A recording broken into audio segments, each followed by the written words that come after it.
Et si votre téléphone vous permettait d'acquérir une fraction d'un palace parisien, d'une œuvre d'art ou d'une start-up prometteuse? La tokenisation répond à cette question avec un grand oui. Bonjour à tous et bienvenue dans Token Talkers, votre podcast incontournable sur le Web 3.0 et plus précisément la tokenisation d'actifs. Plongez avec nous dans l'univers fascinant de cette technologie émergente et découvrez comment elle révolutionne notre monde, nos finances, notre économie et redéfinit les échanges de valeurs. Chaque semaine, nous accueillons des invités passionnés et engagés, tous animés par une vision commune: rendre ces technologies accessibles à tous. Ils partagent avec nous leurs connaissances approfondies, leurs expériences uniques et leurs perspectives d'avenir. Que vous soyez un professionnel aguerri, un investisseur avisé ou simplement curieux d'explorer cette révolution technologique, Token Talkers est votre guide privilégié dans l'univers complexe mais absolument captivant de la tokenisation et des actifs numériques. Installez-vous confortablement et préparez-vous à être inspiré.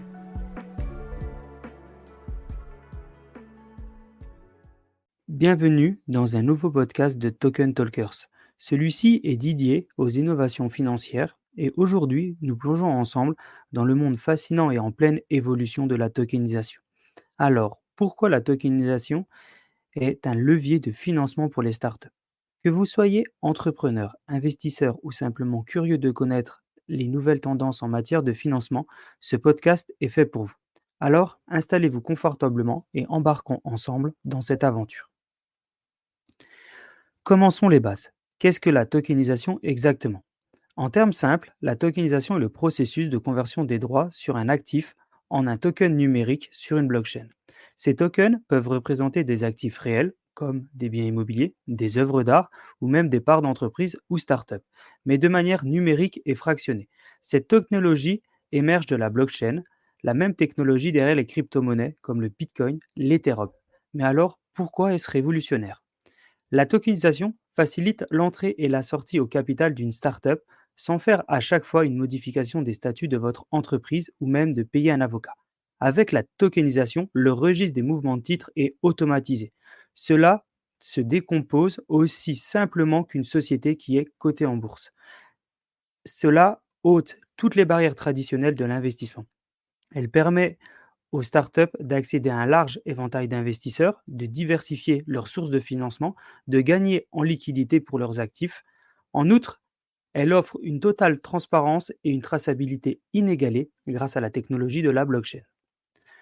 Pour permettre cela, comparons deux méthodes traditionnelles, la levée de fonds et les systèmes boursiers.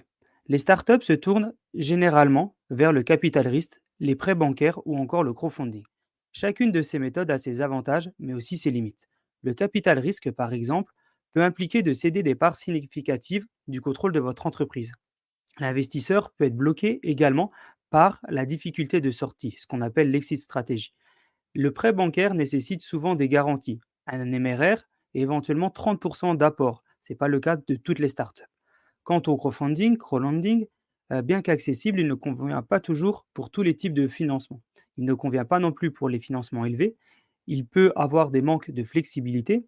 Et comme l'equity, l'exit stratégie est souvent un frein car il n'est pas forcément facile de sortir. La tokenisation, en revanche, offre une alternative prometteuse. Déjà, vous pouvez mettre ce que vous voulez derrière votre token, equity, crowdfunding, BSA, la liste est longue et nous allons en parler juste après. Elle permet de lever des fonds de manière plus flexible et potentiellement plus rapide. Les tokens peuvent être conçus pour offrir différents droits aux investisseurs, comme des parts du bénéfice de votre entreprise, des droits de vote ou même du remboursement sous forme de dividendes. De plus, contrairement aux actions classiques, les tokens peuvent être diversifiés en plus petites unités, rendant forcément l'accessibilité à un investissement à un public plus large. Les investisseurs peuvent également rentrer ou sortir super facilement, comme une entreprise donc, qui est cotée en bourse, sans attendre forcément le prochain round d'investissement et à chaque fois payer des frais de sortie. Comme vous savez, quand vous allez faire une levée de fonds et que vous allez aller chercher des investisseurs, ils vont déposer les fonds sur un escroc à compte, un compte séquestre. Et à la fin de cette levée de fonds, vous allez aller voir un notaire, un avocat qui va valider que les fonds ont bien été déposés sur ce compte, faire un ensemble de contrats et puis, renvoyer les contrats pour signature, ça prend beaucoup de temps et bien sûr l'avocat ou le notaire vont vous prendre de l'argent. Avec la tokenisation, tout ça, c'est automatisé, ça vous permet de gagner du temps, d'aller plus vite et bien sûr d'économiser de l'argent. Vous tokenisez votre société une fois, votre startup une fois et à chaque, prochaine, levée de fonds, vous n'avez pas besoin à chaque fois de repayer un notaire, un avocat pour valider le processus. C'est quand même super avantageux. Alors voici un petit peu un aperçu donc de la tokenisation, de son potentiel, de levier de financement. Il faut vraiment comprendre que c'est quelque chose d'innovant pour les startups et c'est le futur de la levée. Alors pourquoi la tokenisation est le futur de la levée? Alors, après avoir posé quelques fondations ensemble, maintenant on va se pencher sur les raisons pour lesquelles la tokenisation est devenue un choix privilégié pour de nombreuses startups en quête de financement. Alors, pourquoi la tokenisation a des avantages? Qu'est-ce que ça apporte par rapport aux méthodes traditionnelles? C'est ce que nous allons découvrir ensemble. C'est le moment de prendre quelques notes. On va faire le tour des avantages. D'accord? Ça, c'est vraiment important, donc prenez des notes par rapport à ça. Donc chacun de ces avantages offre des possibilités différentes, pour que ça soit pour une startup ou pour un investisseur. Commençons par l'accessibilité. Alors l'accessibilité, c'est peut-être un atout, considérable pour la démocratisation de la tokenisation. Contrairement aux investissements traditionnels qui requièrent souvent des montants significatifs, la tokenisation abaisse la barrière financière d'entrée. Imaginez pouvoir investir dans une startup prometteuse avec seulement des dizaines d'euros. Effectivement, vous avez la possibilité, grâce à la tokenisation, d'ouvrir le capital d'une startup ou d'accéder à une startup, peut-être à partir de 10 euros, peut-être à partir de 100 euros. Cela ouvre donc l'investissement à ceux qui autrement n'auraient pas les moyens de participer au financement d'une entreprise naissante. De l'autre côté, vous pouvez donc donner la chance à votre communauté, à vos clients, à vos partenaires, d'être encore plus proches de votre startup en devenant copropriétaire minoritaire de votre société. Attention, la, la tokenisation ne veut pas dire avoir que des investisseurs particuliers en part de 10 euros. C'est une option. À partir du moment où vous avez tokenisé votre société, vous pouvez dire que le ticket minimum d'entrée pour votre startup est 100 000 euros, par exemple.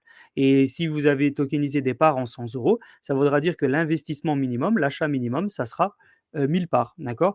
Donc, c'est pas parce que vous avez tokenisé la société que c'est forcément accessible que à du public et que en petites parts. C'est à vous de décider le ticket minimum. Donc ça, c'est un des avantages. Le deuxième avantage, c'est la transférabilité. Alors, ce que moi je perçois comme, l'une des caractéristiques les plus révolutionnaires de la tokenisation, c'est qu'à l'ère du numérique, les transactions s'effectuent à un rythme et à une échelle sans précédent.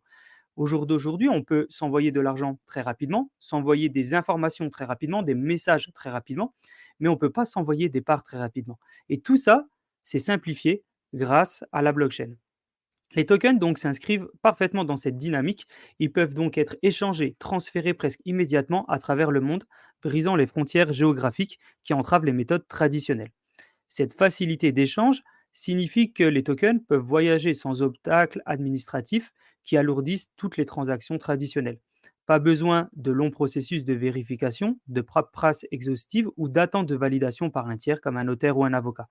Tout se fait de manière fluide, sécurisée sur la blockchain, garantissant un transfert rapide et transparent des actifs. Imaginez la possibilité d'envoyer des actifs numériques à quelqu'un d'autre de l'autre côté du globe et en quelques clics, sans frais exorbitants, sans délai de traitement, typiquement bancaire, autre institution financière. Cette facilité de transfert ouvre de nouvelles voies pour le commerce international, les investissements et même l'envoi de fonds personnels. De plus, la transférabilité des tokens limite un bon nombre de risques associés aux échanges traditionnels. Des erreurs de traitement, des fraudes, des retards considérables qui réduisent parfois l'entrée au capital d'une société. Tout ça peut être automatisé et crypté par des transactions sur la blockchain. Chaque transaction est donc enregistrée de manière indélébile, fournissant une historique claire. En bref, la transférabilité offerte par la tokenisation n'est pas seulement une question de commodité. Elle représente une révolution dans la matière dont nous pensons et effectuons les transactions financières. Elle redéfinit les règles du jeu en matière de circulation des actifs, ouvrant la porte sur un monde financier plus rapide, plus sûr et plus connecté. Ainsi, la transférabilité des tokens se dresse comme un pilier majeur de la tokenisation, un avantage indéniable qui transforme et simplifie le paysage des transactions financières à l'échelle mondiale. Prenons un troisième avantage, la liquidité. La liquidité est un autre enjeu majeur de la tokenisation. Dans le monde des startups où la liquidité des actifs peut être forcément un défi, les tokens changent la donne. Ils peuvent être achetés, vendus ou même mis sur une liste d'attente ou les marchés décentralisés, comme souvent en temps réel, ce qui propose et offre aux investisseurs une flexibilité pour sortir de leur investissement à leur convenance et à moindre coût. Dans le futur, il y aura également des liquidity pools qui vont pouvoir permettre aux investisseurs de revendre rapidement leurs security tokens. Ça va permettre à de plus en plus de gens donc d'investir rapidement. Souvent, quand on lève des fonds, la première question d'un investisseur, c'est quel est l'exit stratégique, quand va être votre prochain round d'investissement, savoir quand ils vont pouvoir vendre leur part, quand ils vont pouvoir éventuellement sortir de cet investissement, quand il va y avoir une potentielle revalorisation de la société. Et donc ça, c'est vraiment une question qui est souvent un des enjeux avec les investisseurs, c'est de savoir quand ils vont pouvoir sortir. Donc, dans un premier temps, ils vont pouvoir sortir quand ils le souhaitent. Ça, c'est vraiment très avantageux, comme une société qui est cotée en bourse.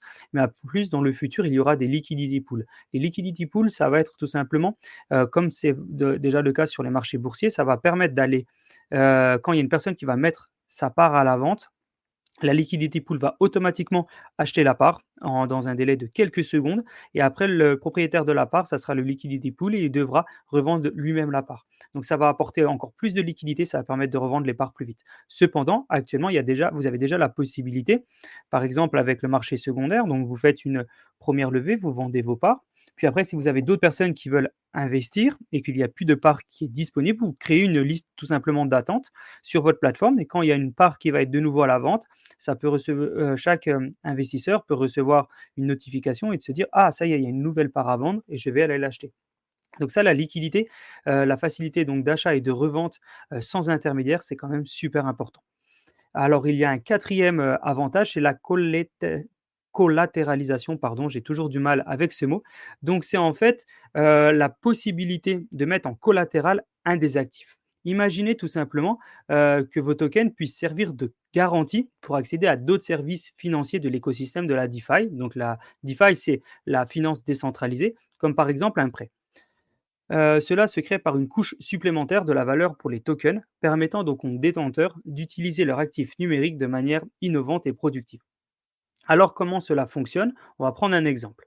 Vous possédez par exemple 1 000 € de part d'une startup. Vous avez actuellement besoin que quelqu'un vous prête 500 €. Vous allez donc mettre en collatéral 600 € de part qui vont être, entre guillemets «mis» sur un pool et vous allez recevoir de l'argent en échange de ça.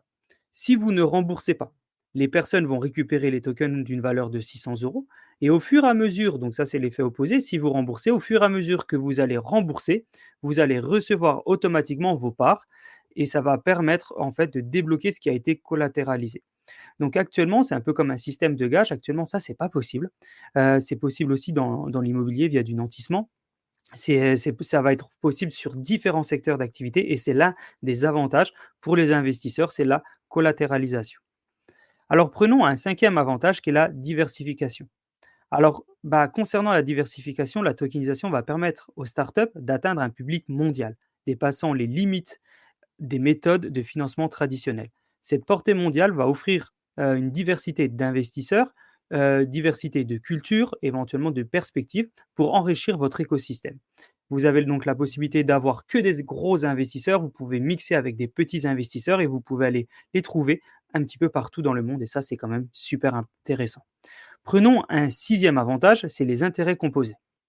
Alors, l'aspect des intérêts composés dans la tokenisation, c'est vraiment quelque chose de captivant parce que les gains générés par un token en recevant des dividendes peuvent être tout simplement réinvestis directement pour créer une dynamique d'accumulation de richesse et de croissance continue qui vous permettent de surpasser les modèles d'investissement traditionnels.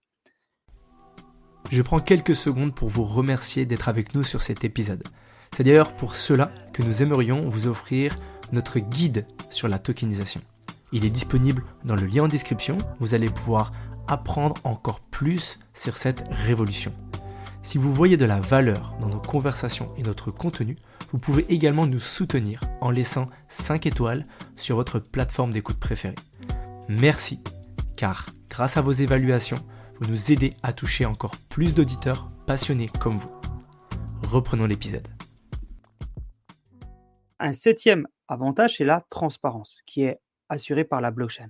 La transparence, qui est donc garantie comme par la blockchain comme un des piliers d'ailleurs fondamental, chaque transaction est enregistrée de manière sécurisée et immuable, offrant une visibilité et une confiance sans précédent dans les transactions financières.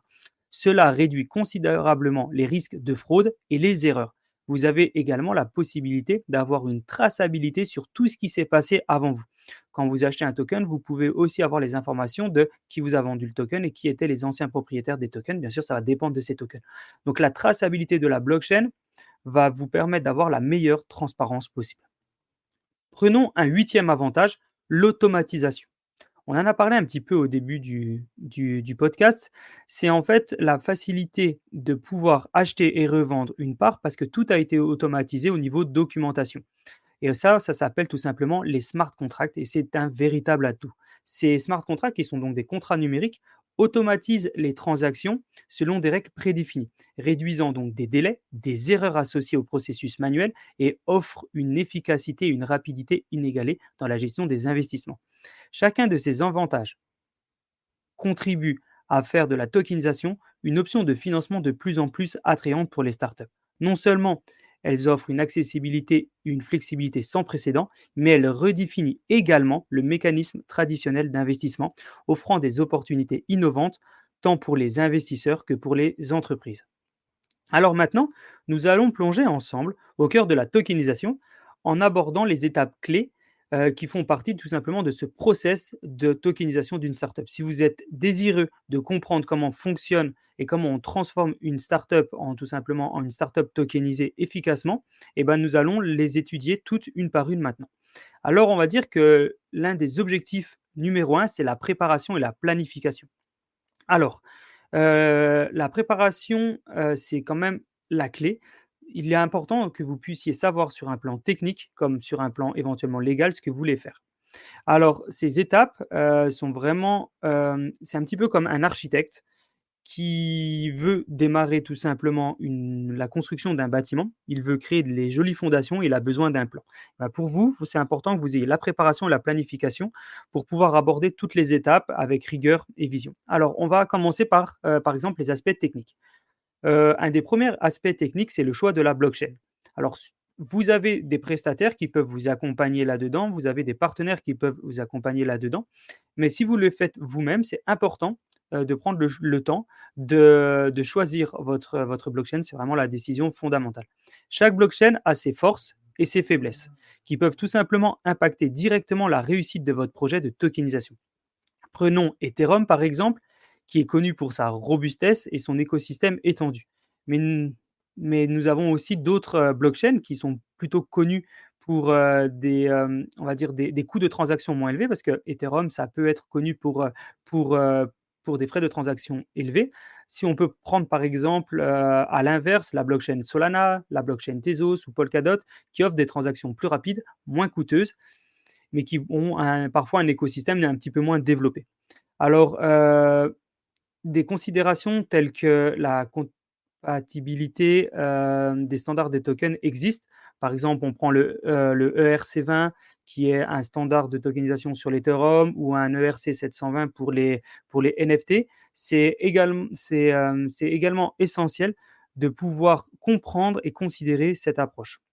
Il faut aussi évaluer la facilité de développement sur ces plateformes, la sécurité de la blockchain et sa capacité à gérer un grand volume de transactions. Nous qui avons l'habitude de travailler dans le secteur de la tokenisation, on va plus facilement vous demander de vous concentrer sur des blockchains comme Solana, Tezos ou Polkadot qui sont déjà très connus dans le secteur de la tokenisation. Sur la partie légale, alors, c'est important déjà de vous renseigner auprès d'avocats parce que naviguer dans les réglementations de la blockchain, c'est vraiment une tâche, complexe mais incontournable. Les lois varient, considérablement d'un pays à un autre et même d'une région parfois à une autre. Prenons l'exemple de la Suisse où chaque partie de la Suisse a parfois sa propre loi. L'importance donc est vraiment de travailler avec des avocats qui sont spécialisés dans les crypto-monnaies ou la blockchain et ça, c'est vraiment, vraiment la base. Heu, Ils vous aideront, à naviguer de la meilleure manière pour comprendre un petit peu les processus, notamment de KYC, de KYB, d'AML, et ça, c'est quand même cruciaux pour pouvoir, enfin, c'est crucial pour pouvoir comprendre ce qui se passe. Alors, KYC, KYB, qu'est-ce que c'est? Alors, c'est Know Your Customer, Know Your Business. Donc, quand vous allez, tout simplement avant d'acheter, quelque chose, vous allez devoir faire ce processus qui est un petit peu au même titre que quand vous allez à la poste récupérer un colis. Vous allez vous enregistrer en donnant votre carte d'identité, en donnant qui vous êtes, en donnant quelques petites informations qui va vous permettre après d'acheter tout simplement une part. Vous ne pouvez pas acheter une part de société si vous n'êtes pas inscrit. C'est la même chose si vous passez par un notaire. Le notaire va vous dire, bah voilà, vous voulez acheter une part de telle société, ou l'avocat, bah voilà, donnez-nous votre carte d'identité si vous êtes un particulier. Donc ça, c'est le KYC. Si vous êtes une entreprise, c'est un process un peu plus, pas compliqué, mais un petit peu plus lourd, qui est tout simplement, lié à tout simplement au fait que vous soyez un business. Donc ça, c'est les processus KYC, KYB. Après, dans la base, c'est un peu la même chose. Et après, les process AML, qu'est-ce que c'est? Alors, le process AML, c'est tout simplement une traduction simple, hein, qui veut dire le blanchiment d'argent et le financement du terrorisme. Effectivement, c'est pas parce qu'on passe par la blockchain qu'on a le droit tout simplement d'éviter ce genre de contrôle. Donc, des experts de ce domaine peuvent vraiment vous fournir des conseils qui sont précieux sur la structure de l'offre de vos tokens, vous assurer qu'elle respecte les lois sur les valeurs mobilières si c'est applicable, et même vous faciliter et éduquer ou vous apprendre quelle est la meilleure manière de communiquer sur votre offre pour qu'elle reste en conformité. D'accord. On va reparler après de la partie éventuellement marketing et comment on communique autour d'une tokenisation. Ça, c'est très important. Puis après, il y a l'aspect commercial. Donc sur le plan commercial, il faut définir une proposition de valeur attrayante. Ça, c'est vraiment essentiel. Comment vos tokens vont-ils générer de la valeur pour vos investisseurs? Vont-ils offrir des dividendes, des parts, de bénéfices, des droits de vote ou même tout simplement donner un accès exclusif à certains services ou produits de votre société? C'est important pour vous d'avoir une clarté par rapport à ça. De plus, il est possible d'utiliser un token pour représenter ou faciliter différents types de financement. Mais cela dépend de la nature spécifique du financement et de la réglementation en vigueur. Je vais vous donner quelques exemples de financements utilisés dans le cadre du financement de start-up. Vous allez peut-être même en apprendre quelques-uns. Et je vais vous dire sur tel style de financement, lequel pourrait bien interagir ou pas avec la tokenisation. Alors, c'est un bon moment aussi pour prendre des notes. Alors, tout ce qui est financement en fonds propres, Love Money, Business Angel, Venture Capital, incubateur, accélérateur, corporate venture, ces méthodes d'investissement impliquent généralement des investisseurs directs dans l'entreprise. Donc, la tokenisation, notamment via des equity tokens, peut être vraiment utilisée et très utile pour représenter une part de l'entreprise. Parlons de crowdfunding, crowdlending. La tokenisation peut être aussi utilisée comme une forme de récompense et dans le cadre du crowdfunding, ça c'est dans le cadre du crowdfunding et donc représenter une part de la dette pour le cadre du crowdlending. Tout ce qui est subvention, aide publique, bourse pour des projets de recherche, éventuellement de développement, programme de financement de l'UE. Ces financements sont généralement pas compatibles avec la tokenisation, car ils sont souvent liés à des critères spécifiques et non monétaires. Concours et prix de l'innovation. Alors la tokenisation, c'est clairement pas fait pour ça, d'accord? Là, vous n'allez pas recevoir de l'argent en mode tokenisation via ce biais. Cependant, d'autres choses. Prêt bancaire, obligations, obligations convertibles, prêt d'honneur, prêt mezzanine, microcrédit. Bien que la tokenisation puisse théoriquement représenter une dette, leur utilisation dans le cadre de prêts traditionnels, c'est complexe. Pourquoi? Parce que les acteurs traditionnels comme les banques ont souvent des réglementations strictes et c'est pas parce que la tokenisation c'est quelque chose qui n'est pas strict et qui n'est pas réglementé, mais tout simplement ils ont leur propre process et ils ont du mal à dévier. Cependant, pour le même style de financement, vous pouvez travailler avec des acteurs qui sont moins traditionnels pour pouvoir justement récupérer du prêt, de l'oblig, etc., etc. qu'est-ce que l'on peut faire encore en mode tokenisation? ICO, STO, Initial Coin Offering, Security Token Offering. Ces deux méthodes sont spécifiquement utilisées dans le cadre de la levée de fonds en mode token. Qu'est-ce qu'on pourrait voir d'autre? Hem, Par exemple, crédit d'impôt, bootstrapping. Ces méthodes de financement sont pas directement liées à la tokenisation. Leasing, crédit bail pour des équipements, ça c'est difficile, de lier des tokens à cela parce que ça implique directement des accords spécifiques sur des biens, donc ce n'est vraiment pas fait pour ça. Autre possibilité, RBF, BSA, BSAR. RBF, Revenue Based Financing, BSA, c'est tout simplement des bons de souscription par action. Ça, c'est pas mal pour la tokenisation. Ça pourrait être, vraiment structuré, dans un format de tokenisation autour de ces mécanismes de financement. Bon, cela nécessite un peu une conception soignée pour respecter la réglementation et les attentes des investisseurs. Après, c'est à vous de travailler sur votre data room en proposant quelque chose de sexy aux yeux des investisseurs, mais le RBF, le BSA, BSAR, c'est une possibilité. Cession de licence ou de brevet. La tokenisation pourrait théoriquement être utilisée pour représenter des droits, des revenus liés à des licences ou des brevets. Même si cela c'est un petit peu complexe et non conventionnel, c'est fait pour ça. Il y a beaucoup de gens qui veulent lever de l'argent, qui sont prêts à mettre soit en gage, soit à mettre tout simplement en vente une partie de leur brevet pour pouvoir lever des fonds. Donc ça, c'est vraiment important. Donc il est crucial de comprendre que l'utilisation de tokens pour représenter ou faciliter des différents types de financement comporte parfois des défis légaux et réglementaires. Chaque juridiction a ses propres règles concernant les crypto-monnaies ou les tokens et il est essentiel de se conformer à ces règles. De plus, l'aspect technique et la perception du marché sont également à prendre en compte. N'hésitez donc pas à contacter des experts en droit financier ou en blockchain avant de procéder à de telles initiatives. Si vous avez besoin de questions, pardon, si vous avez des questions, si vous avez des besoins, n'hésitez pas non plus à nous contacter. D'accord? Vous pouvez nous contacter sur team@tokentalkers au pluriel.com. On se fera un plaisir de répondre à vos questions et parfois de vous mettre en relation avec des indépendants du secteur qui vont vous permettre aussi de vous éduquer. Donc, il est vraiment très important donc, de faire la préparation et la planification en termes techniques, légales et commerciales. Ce sont vraiment les fondations sur lesquelles vont reposer le succès de votre tokenisation. Abordez ces étapes avec diligence, l'expertise nécessaire qu'il faut et posez donc des bases solides pour vos projets de tokenisation réussis.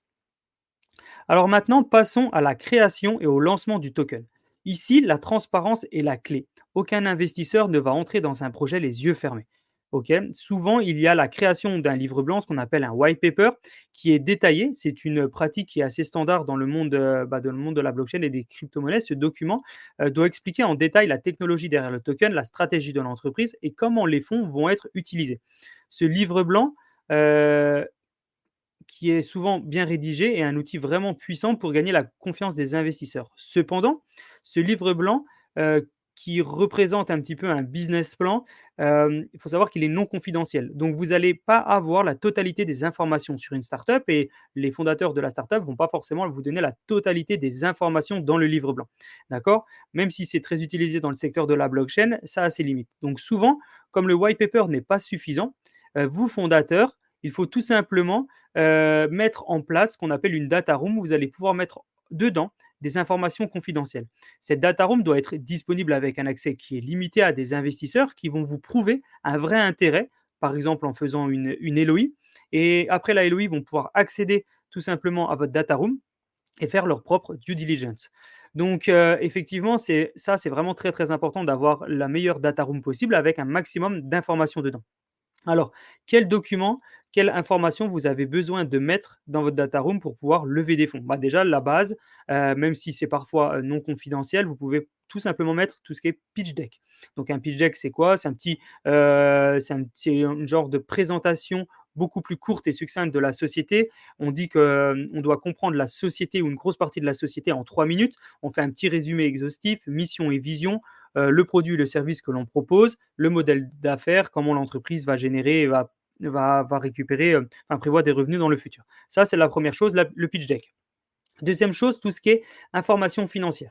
État financier, notamment passif, bilan, compte de résultats, flux de trésorerie si c'est applicable, Vous pouvez mettre, les prévisions financières avec une projection sur 3 à 5 ans, avec des hypothèses qui sont claires. Analyse des coûts et des marges, et besoin de financement. D'accord? Donc ça, c'est super important. Qu'est-ce que vous avez besoin de lever?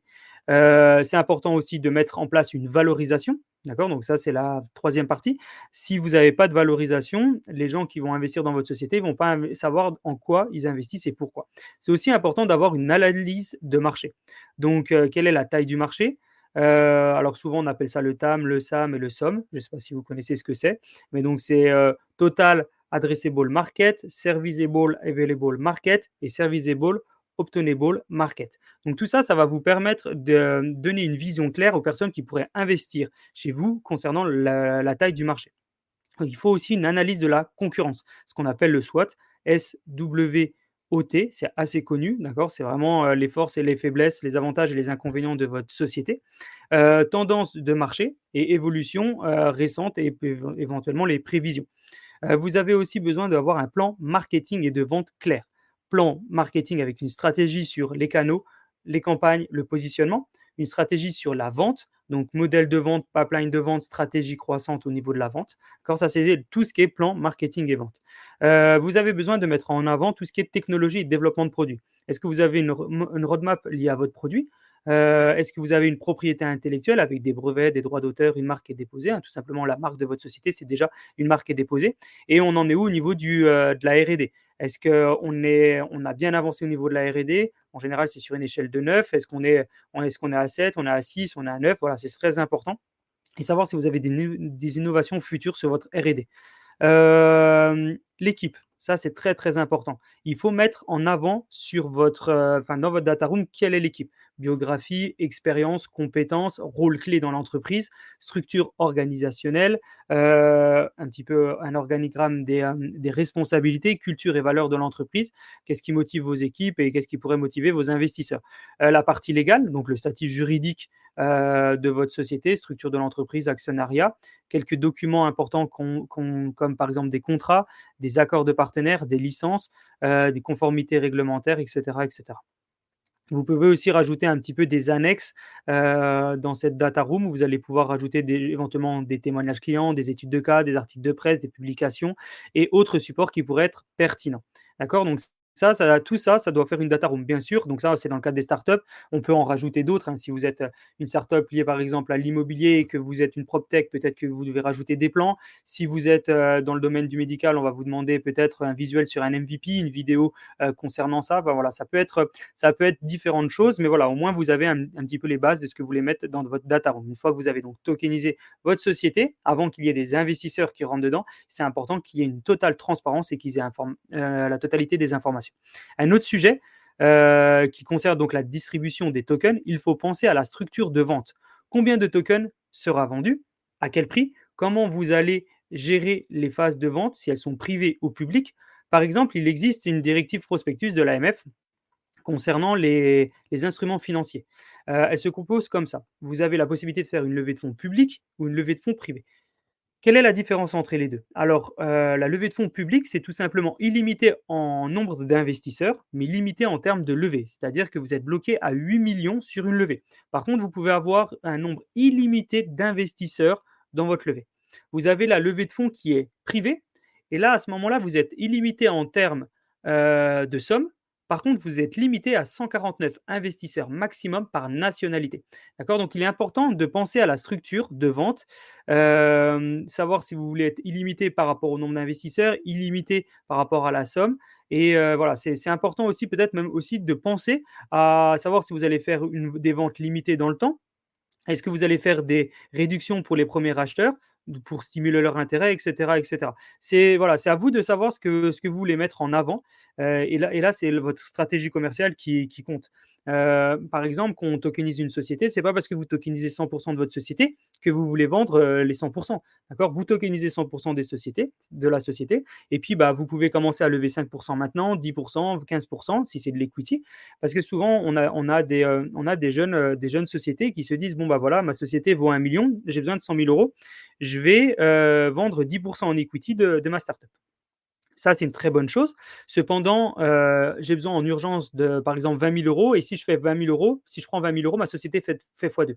Et ben, en fait, avec au lieu de faire un round d'investissement où vous allez lever 100 000 euros parce que ça vous coûte trop de l'argent et que vous allez après devoir refaire un deuxième round et du coup, ça va vous coûter de l'argent, bah, avec la tokenisation, vous pourriez déjà lever, par exemple, 20 000 euros, recevoir cet argent, faire x2 avec votre société et vendre le reste de vos parts une fois que votre société elle a fait x2.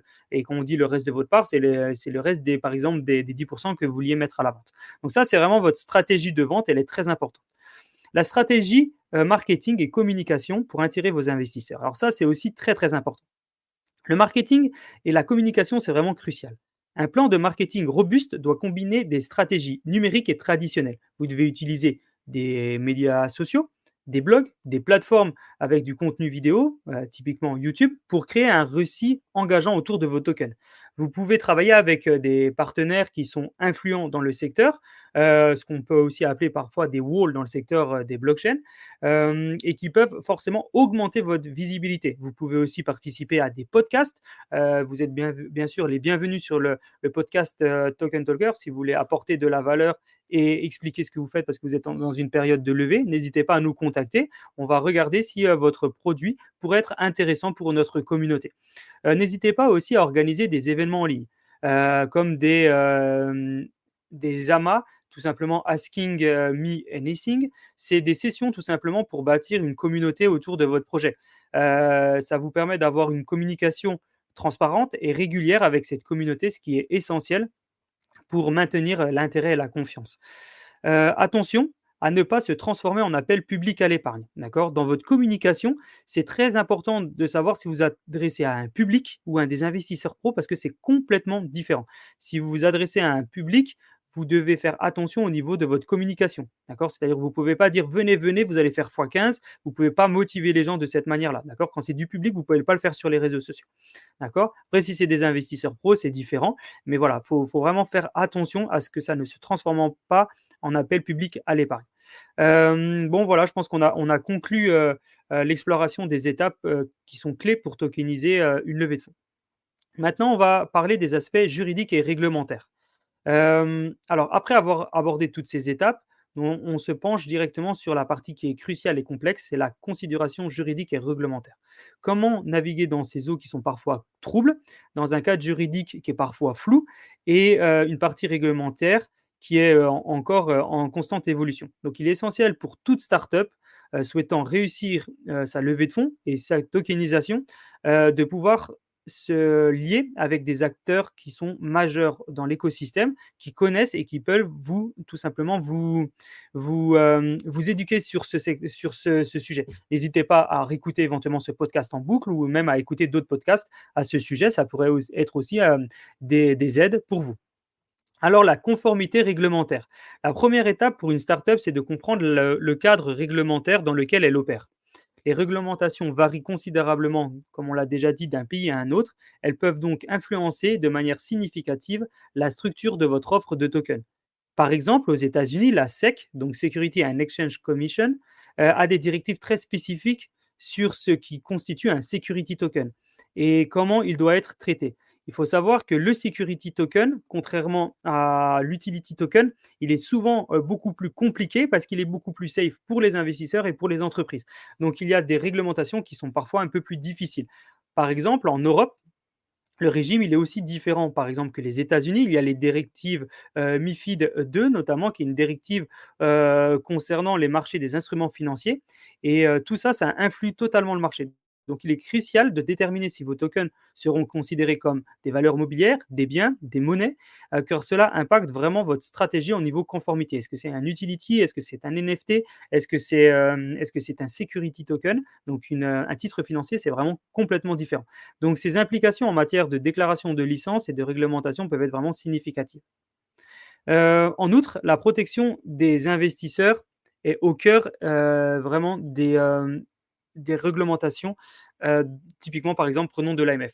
Leur objectif, c'est de protéger les investisseurs. Donc, c'est vraiment important de se mettre en relation avec des organes qui vont vous dire ce que vous pouvez faire ou ne pouvez pas faire. D'accord.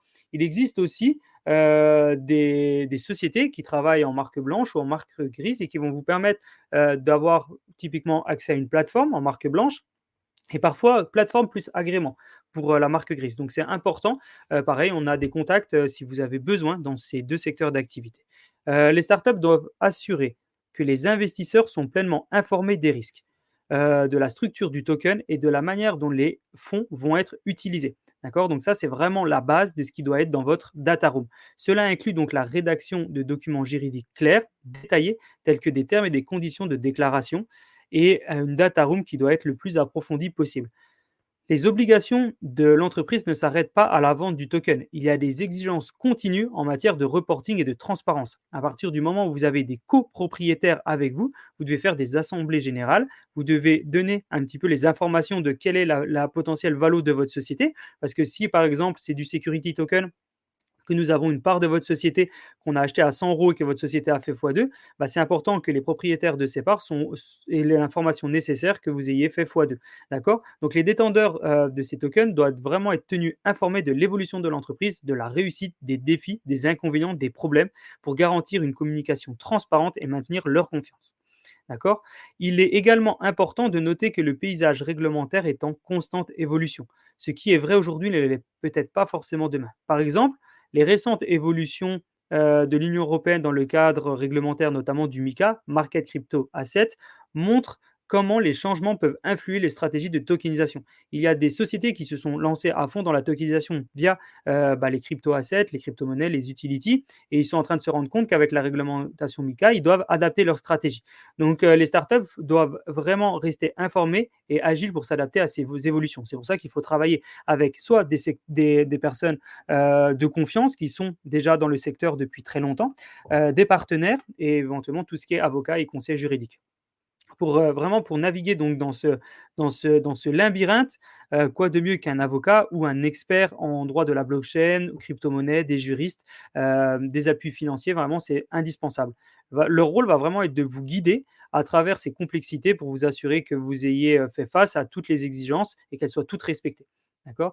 Cette partie donc, que nous venons de voir sur la partie un petit peu, juridique et réglementaire de la tokenisation vous permet donc de comprendre et respecter les aspects fondamentaux pour le succès et la durabilité de votre projet. Maintenant, nous allons aussi aborder une phase qui est aussi importante, c'est le processus de tokenisation. La gestion de vos tokens après la gestion des tokens après la levée de fonds, c'est quelque chose qui est super important. Une fois que les fonds ont été levés et que les tokens sont distribués, le véritable travail commence. Comment gérer efficacement ces tokens? Comment maintenir une relation saine avec les détenteurs de ces tokens? On va regarder tout ça ensemble. Alors la gestion des tokens, comme je l'ai encore dit, ça ne s'arrête pas à l'émission, d'accord? Une fois que vous avez émis les tokens, il est essentiel de surveiller et de gérer activement ces actifs, d'accord? Cela implique de s'assurer que les tokens sont correctement échangés sur les plateformes prévues. Ça peut être votre plateforme, ça peut être d'autres plateformes si vous donnez la possibilité de le faire sur d'autres plateformes, d'accord? Mais c'est important de les suivre sur, le performance des marchés. La surveillance de la fluctuation des prix, les tendances du marché, c'est crucial pour anticiper et réagir tout mouvement significatif. D'accord? En outre, des mises à jour techniques peuvent être nécessaires. Les technologies blockchain évoluent rapidement et il est important de s'assurer que vos tokens restent compatibles avec la blockchain sur laquelle vous avez démarré. Cela peut vraiment impliquer des mises à jour du smart contract ou de la plateforme qui est sous-jacente. D'accord? La relation que vous devez avoir avec les détenteurs de tokens, c'est aussi super important. Donc, communication, transparence. Il faut maintenir une communication ouverte et transparence avec vos détenteurs de tokens. D'accord? Pour vous, c'est vraiment quelque chose qui doit être vital. Ils sont vos investisseurs, vos supporters et à la fois vos ambassadeurs. C'est eux, si bien sûr ce sont du public, c'est eux qui parfois sont vos clients. C'est eux qui parfois sont tout simplement votre, relation commerciale, le meilleur bouche à oreille, d'accord? Donc c'est important d'avoir, une information transparente avec eux, de les informer régulièrement de l'évolution de votre entreprise, des succès, des défis, des plans futurs, comment vous voulez avancer. Donc il est important, il est crucial de maintenir la confiance et leur engagement. Il est également important d'offrir des canaux pour que les détenteurs de tokens puissent exprimer leurs préoccupations, poser des questions, fournir des retours. Cela doit se faire à travers de bulletins d'information réguliers, de forums en ligne.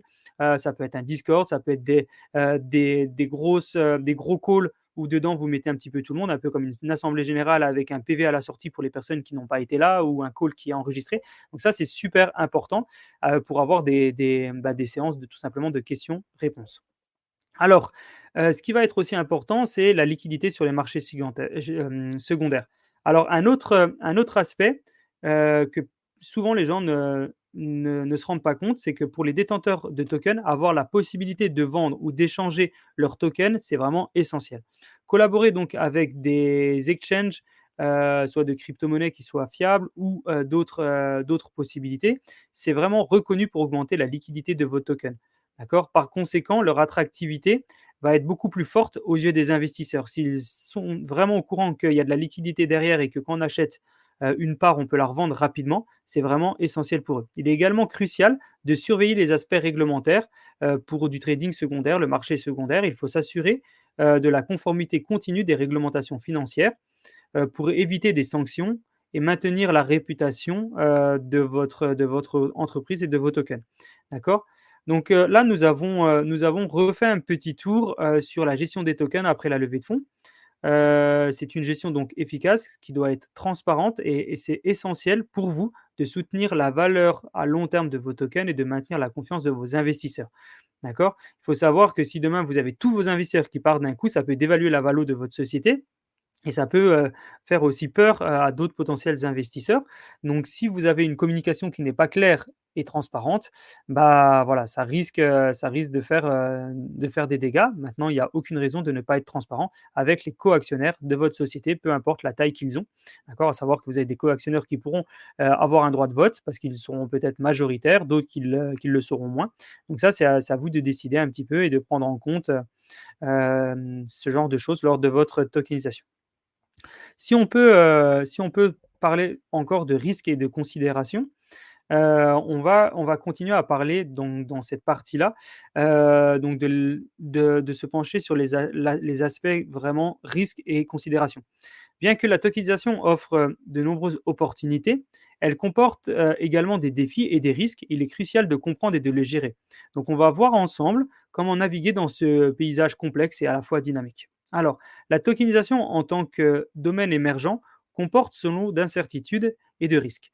Parmi ceux-ci, le risque de marché est significatif.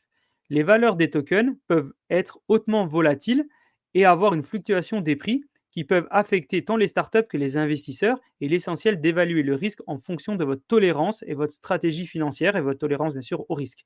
D'accord? Un autre risque est la conformité réglementaire.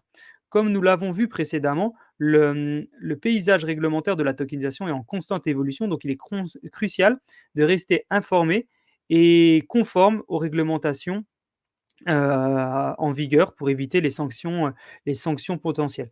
Alors, il est aussi important quand on parle de volatilité, ça va aussi dépendre de l'asset et du token. Si bien sûr c'est une crypto-monnaie, donc un utility, la volatilité peut être grande. Si c'est un security token, beaucoup moins. D'accord? Ça, c'est vraiment très important parce que le security token dépend pas de la volatilité intrinsèque d'un marché, mais dépend surtout de la valeur de votre société. Donc quand vous êtes propriétaire, d'une part d'une startup qui vaut tant, votre security token vaut tant. Si demain la startup elle fait x2 ou elle divise par 2, bah forcément votre token fait x2 ou divisé par 2. Alors c'est le seul risque et la seule volatilité, c'est pas forcément que celle du marché, c'est surtout celle du secteur d'activité de la startup et de la startup en elle-même. D'accord? Typiquement, prenons le cas de la tokenisation dans l'immobilier. Bah, on sait déjà que on va pas faire 2 fois 2, mais on sait aussi qu'on ne va pas diviser par 2. Même si on travaille un token, ça reste quelque chose qui n'est pas du tout volatile. D'accord?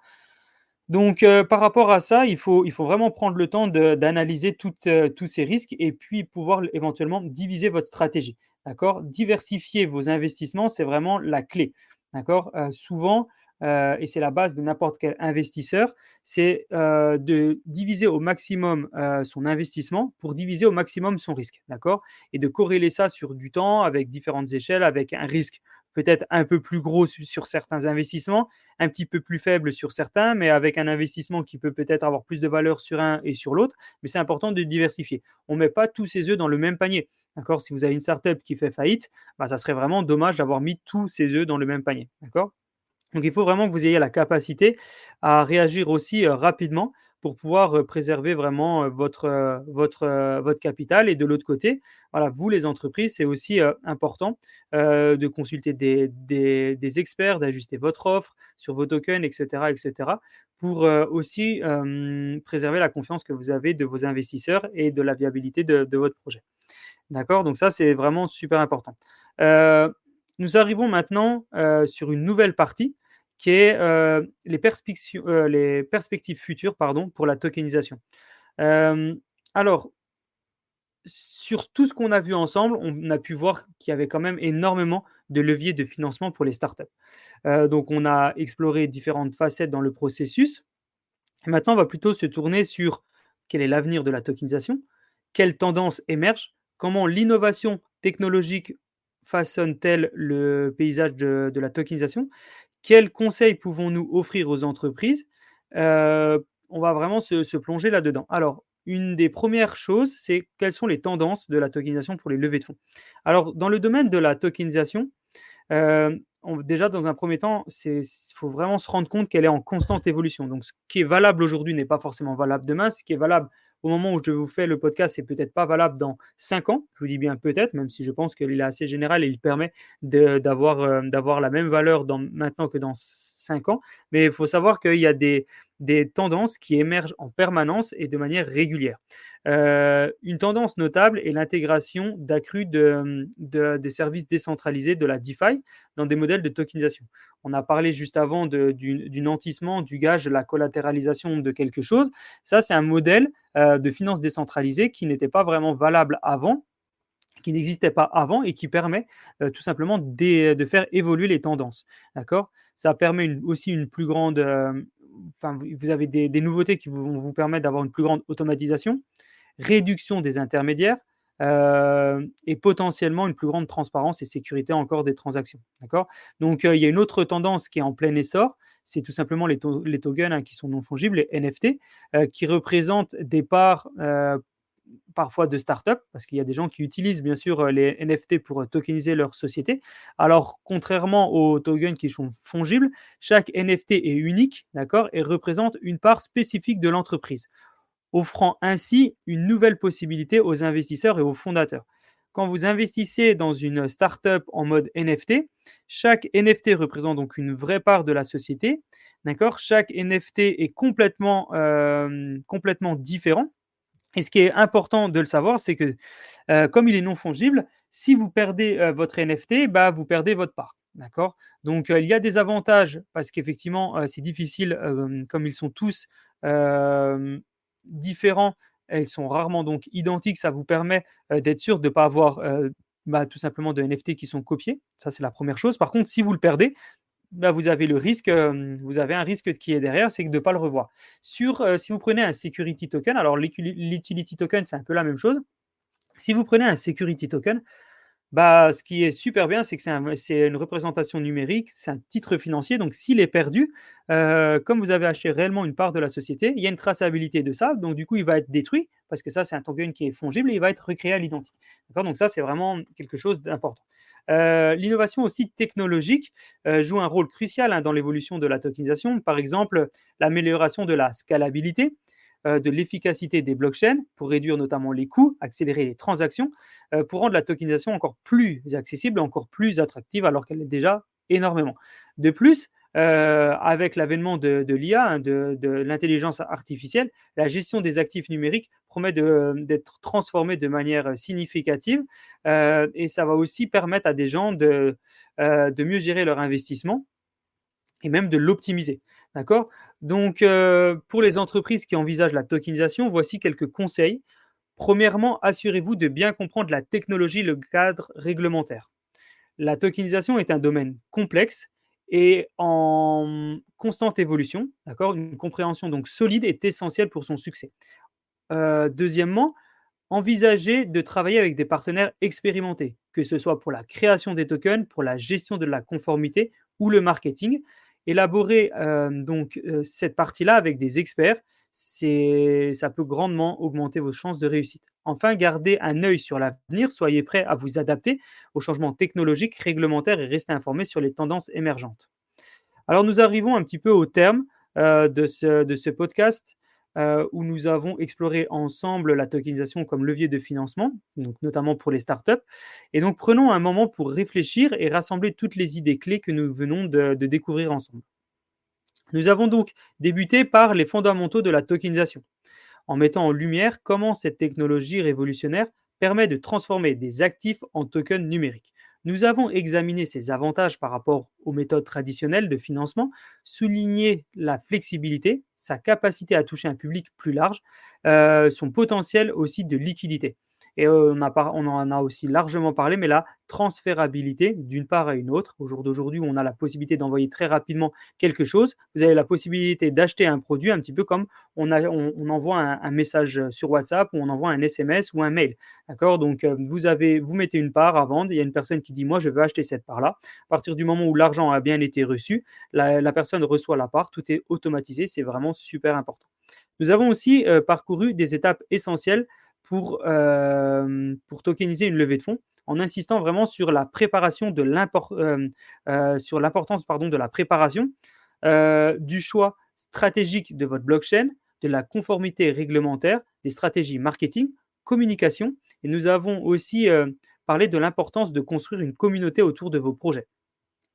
Des aspects juridiques et réglementaires, nous avons regardé un petit peu ce terrain qui est souvent complexe, mais crucial. On a analysé en détail et suivi un peu les différentes gestions de tokens après une levée. Et on a commencé à parler aussi de la communication, de la transparence qui est nécessaire et essentielle avec vos investisseurs.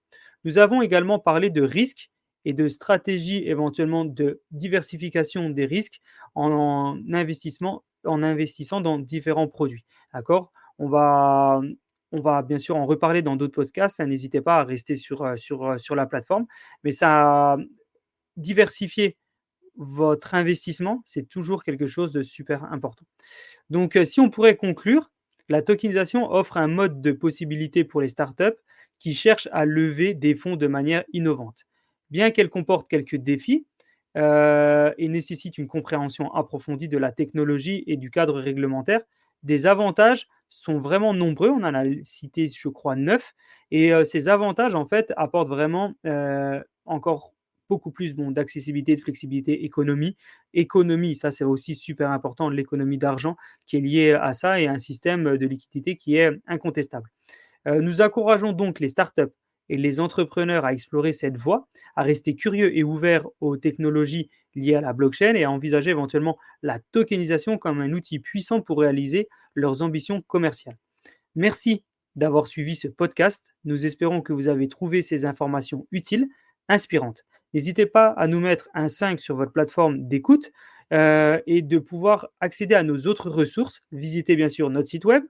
Vous pouvez visiter notre chaîne de podcast avec nos autres podcasts. Vous pouvez rejoindre notre communauté en nous envoyant un petit mail sur l'adresse mail team@tokentalkers.com, tout au pluriel. Vous pouvez aussi vous inscrire à notre newsletter pour rester à jour sur les dernières tendances en matière de tokenisation. Nous pouvons aussi vous accompagner. Nous ne faisons pas du conseil en investissement, mais nous pouvons vous accompagner sur les différentes options de tokenisation et de financement de vos startups. À très vite sur la chaîne de Token Talkers. Avant de nous quitter, un rappel essentiel pour celles et ceux d'entre vous qui envisagent de franchir le pas vers la digitalisation de leurs actifs. Que vous soyez à la tête d'une entreprise innovante, propriétaire d'un bien immobilier ou tout autre actif à la vente, nous sommes ici pour vous accompagner dans la tokenisation de ce dernier grâce à notre technologie et notre expérience. Rendez-vous sur le lien dans la description de ce podcast pour découvrir comment nous pouvons transformer votre vision en réalité. Encore une fois, merci d'avoir été avec nous aujourd'hui.